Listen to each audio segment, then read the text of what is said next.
Hi, you're listening to The Island of a Lost Pilot by Rajesh Bhatia, narrated by Deepak Agnihotri. Chapter 26 The Help. 29th March 2008, Saturday, 7:30 a.m. The morning was very cool and pleasant.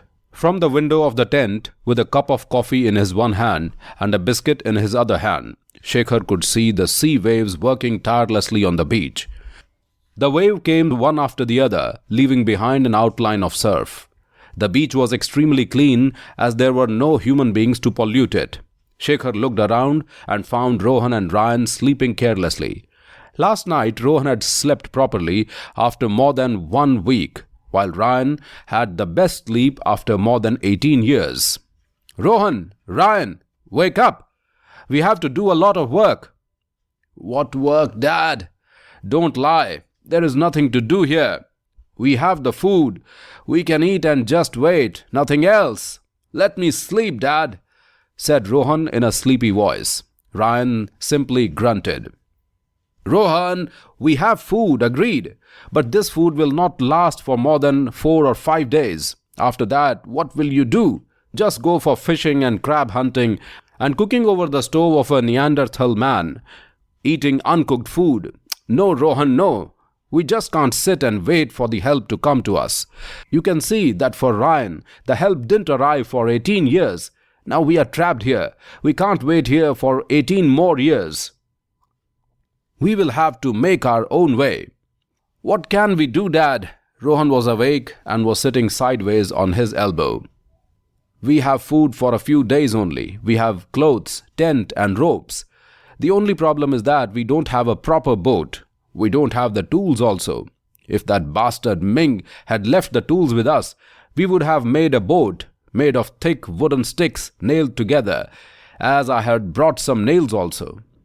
We can't sit even now. We have the knife. We can arrange the wood and start making the boat." "But Dad, the land is not less than 500 kilometers in any direction. That too when we are moving in the proper direction and not wandering away.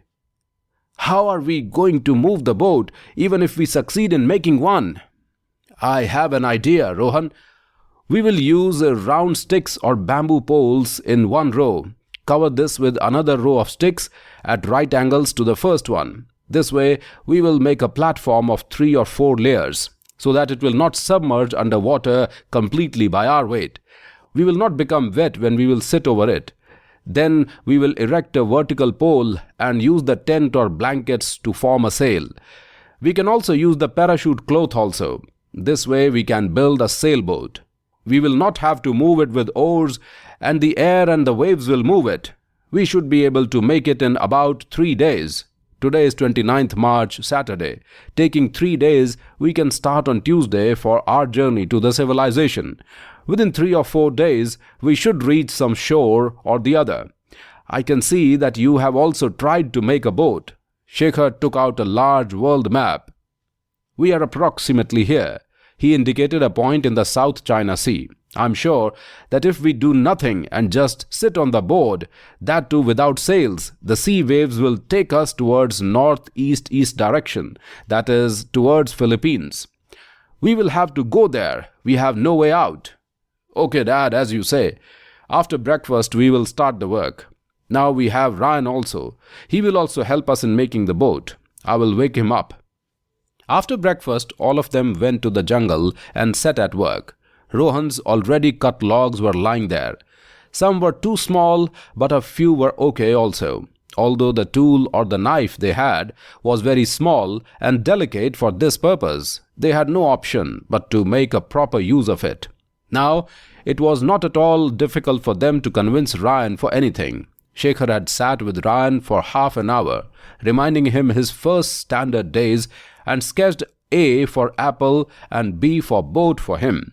Boat was the main item. He wanted to tell Ryan.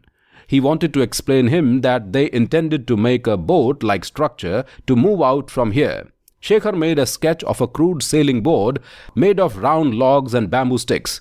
As Shekhar was very good at sketching and drawing, Ryan understood the thing perfectly well, and very energetically he started helping them in the manufacture of a real boat. They came back for lunch, and after half an hour's rest in the tent, they again moved on to complete their project. After dinner, Ryan reached Shekhar with the notebook. "Yes," asked Shekhar with a smile. "Good, uncle. A for apple, B for boat."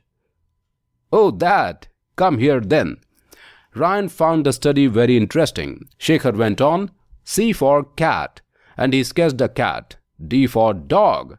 A dog was sketched. Rohan repeated after him, but was deep in thoughts.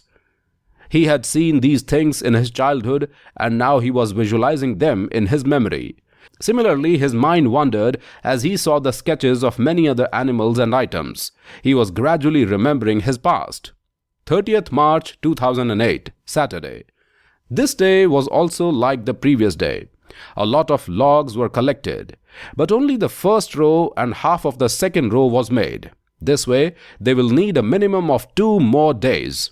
The packed food was finishing fast. Therefore, they decided to cook potatoes and eat coconuts in good quantities so that when they will move on the boat, enough processed food would be still left. 31st March 2008, Monday. By the evening, they had tied 2 layers of the logs, taken it to the beach and pushed it into the sea. All the 3 sat on it. Shekhar saw that it was submerged in sea waters by about 2 to 3 inches by their combined weight. "We will have to make at least 4 layers, observed Shekhar. "Then we will not be always soaked in water. We have some polythene sheets found in the packed items of the bags, and we will spread them to make ourselves waterproof." They were pulling the boat out when Rohan heard a very faint sound of a helicopter engine. Shekhar inquired the reason of his sudden attention with raised eyebrows. "A helicopter! Do you not listen to it, Dad?" Shekhar tried to listen to this sound. Perhaps he too heard a helicopter, or it was a suggestion of Rohan that he too felt it, but he was not sure. 1st April 2008, Tuesday. They had their breakfast at 8:30 and were about to leave for the woods when Rohan again listened to the sound of the helicopter engine, and this time Shekhar also heard this sound. Ryan also nodded in consent, and it was a fact that they were not imagining it. "Rohan, fast! The smoke!" shouted Shekhar excitedly. Immediately, the gas stove was brought up to the beach. Rohan ran and brought some thin wooden branches and twigs. These items were held against the flame, and soon a thick smoke billowed, as these things were not yet completely dry. The unmistaken clamor of a helicopter engine was now audible against the sound of the waves, and far from the northwest, a small dot appeared at the horizon, which was rapidly increasing in size as it was approaching towards the island. Within minutes, a huge ZHI-8 transporter helicopter of the Chinese military approached over their heads and landed perfectly on the beach. The machine was so huge and heavy that the wheels dug about 6 inches deep into the wet sand of the beach. The wind from the enormous blades was so powerful that the sea water was lifted and spread in the air in the form of fog-like droplets. The door of the helicopter opened, and 4 armed soldiers got down, followed by their leader. The leader came straight towards them, stood in front of Shekhar, and asked, "Mr. Shekhar from India?" "Yes, I am Shekhar," said a surprised Shekhar. "How do you know me?" The officer extended his right hand. "Colonel Xiao Zhao, Chinese Army, from Pratas Island." Shekhar squeezed his hand and repeated his question. "But Colonel, you have not told me how do you know my name and how you happened to reach this island." "Oh, that! You will know," said Colonel, and ordered his subordinates, Zheng Yuan, go and fetch him. Zheng and Yuan went inside the helicopter and brought a man tied with ropes, with his head bent down up to his chest, so that his features were not visible. "Colonel, who is he?" asked Shekhar. "Why are you feeling shy now? Come on, face them," shouted Colonel. The man didn't react. One of the army men held his hair from his head and pulled back. He winced with pain and faced Shekhar. The soldier looked at the colonel for further orders, and the colonel nodded. The soldier dragged the man and tied him to a nearby tree. "Ming, here? How is that possible? How you got him and brought here?" "I can't face more surprises," Shekhar exclaimed. "You will know soon. But now it is time for you people to leave this island." And he stopped in between and looked towards Rohan and Ryan. He had completely forgotten about them and said to Shekhar, "This must be your son Ming referred to. And who is this fellow?" "Yes, this is my son, Rohan, because of whom I am here all the way from India.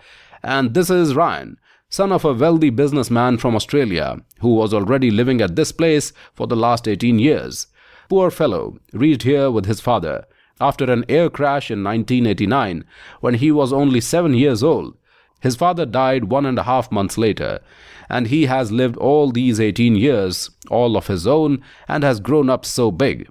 "My goodness!" exclaimed a really surprised colonel.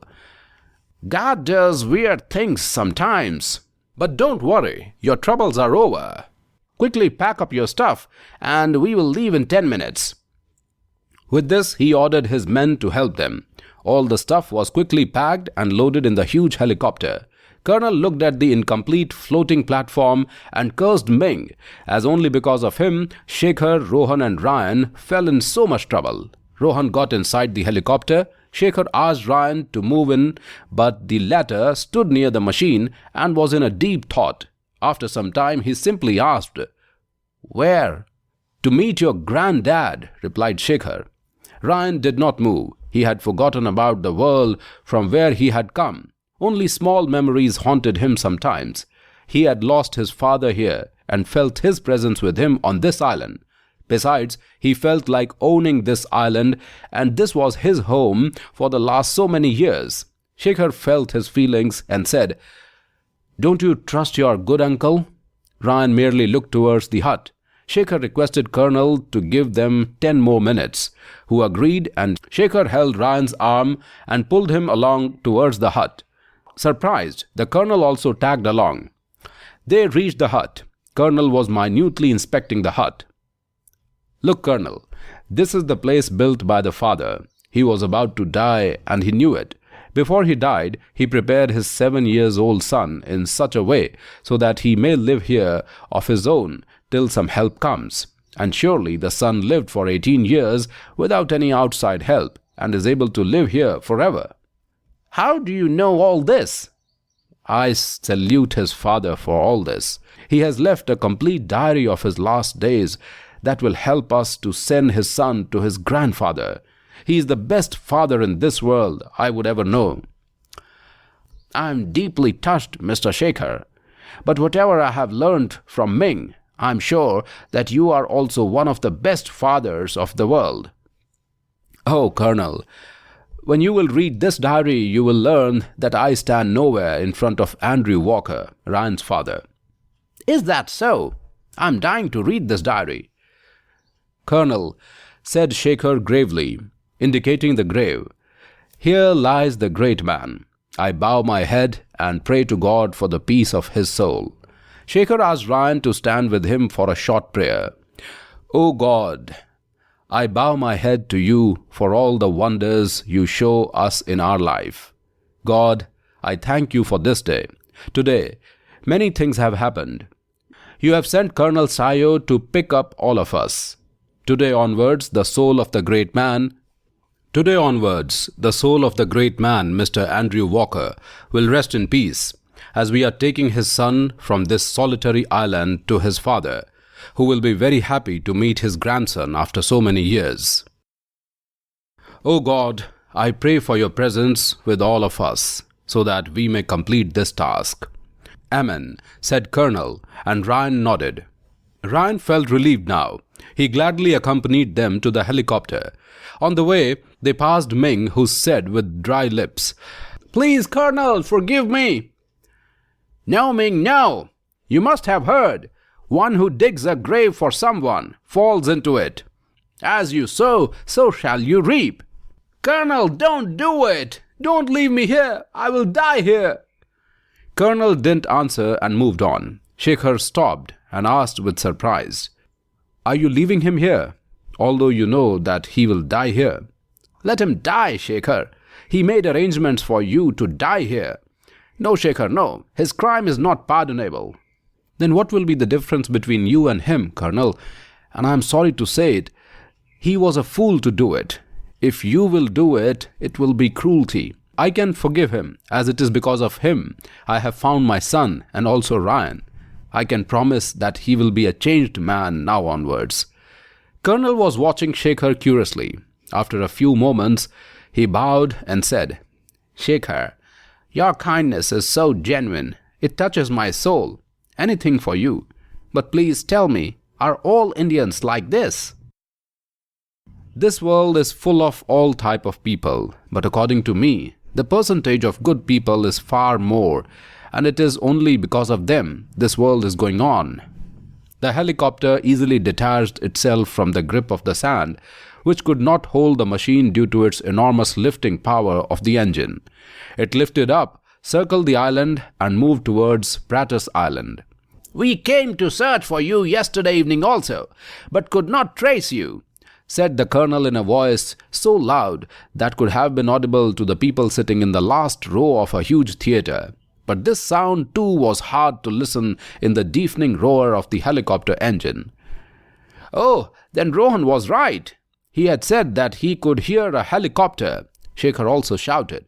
Shekhar looked around at the attentive soldiers, at Rohan, who was looking out of the window, at Ryan, who held Rohan's hand and looked frightened and curious. After all these lonely years, he also had company and adventure, and at Ming, who was sitting ashamed and serious, looking out at the horizon. The sight of Ming reminded Shekhar of the same question, and he asked the colonel, "But you have still not told us how you came across Ming and then us." "We will reach Pratus Island in 1 hour, and you will know everything. It is too noisy here," he said, indicating his hand towards the roof of the helicopter, as if he was seeing inside the engine, its moving parts, the propeller shaft and the rotors.